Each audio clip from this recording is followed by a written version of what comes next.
बांग्लादेश की पूर्व प्रधानमंत्री शेख हसीना ने अंतरिम सरकार के हेड मोहम्मद यूनुस पर गंभीर आरोप लगाए हैं।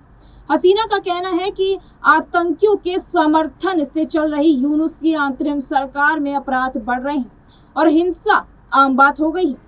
उन्होंने कहा कि यूनुस विदेशी ताकतों के इशारों पर काम कर रहे हैं और देश के प्रारंभुता को बेचने की साजिश तक रच रहे हैं। शेख हसीना ने यूनुस के म्यांमार तक रोहिंग्या कॉरिडोर बनाने के प्रोजेक्ट को बड़ी साजिश करार दिया है। साथ ही दावा किया है कि यूनुस सेंट मार्टिन द्वीप को अमेरिका से बेचने के फिराक में तक है। शेख हसीना ने कहा कि मोहम्मद यूनुस के शासनकाल में महिलाएं शहरों में असुरक्षित महसूस कर रही हैं। हाल ही में ईद के त्योहार में भी डर देश में देखा गया था। आज आम बांग्लादेश डर के माहौल में जी रहे हैं क्योंकि उनको लगता है कि आतंकी उन्हें लूट लेंगे या फिर मार देंगे। इन्हीं आतंकी गुटों ने यूनुस को सत्ता लाने के काम तक किया है। अब ये आतंकी आम लोगों को निशाना तक बना रहे हैं और अराजकता पैदा कर रहे हैं। अब वही बात आती है कि शेख हसीना ने एक फेसबुक पर लाइव स्ट्रीम किए गए एक भाषण में कहा कि यूनुस को रोहिंग्या कॉरिडोर सेंट मार्टिन द्वीप बेचने और हमारे समुद्र तक पहुंचने को कमजोर करने की साजिश है।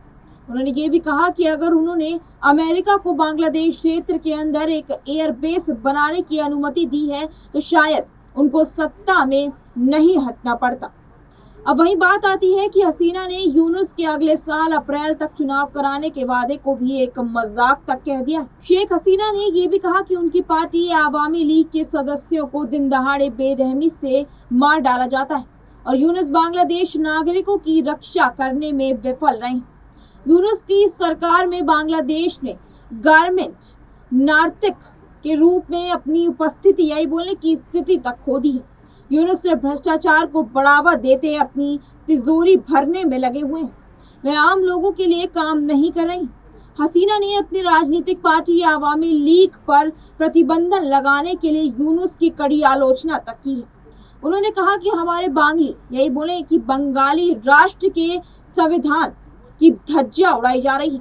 यूनुस सरकार के पास कोई जनादेश और संवैधानिक आधार नहीं है कि वे कानून बदले और किसी दल को बैन तक करें। आवामी लीग पर प्रतिबंध लगाना पूरी तरह से गैर कानूनी है। ऐसे में ये देखना बहुत दिलचस्प रहेगा कि क्या 2024 का तख्ता पलट अब 2025 में भी देखा जा सकता है। तब तक के लिए बने रहिए हमारे साथ नेक्स्ट 9 आवाज।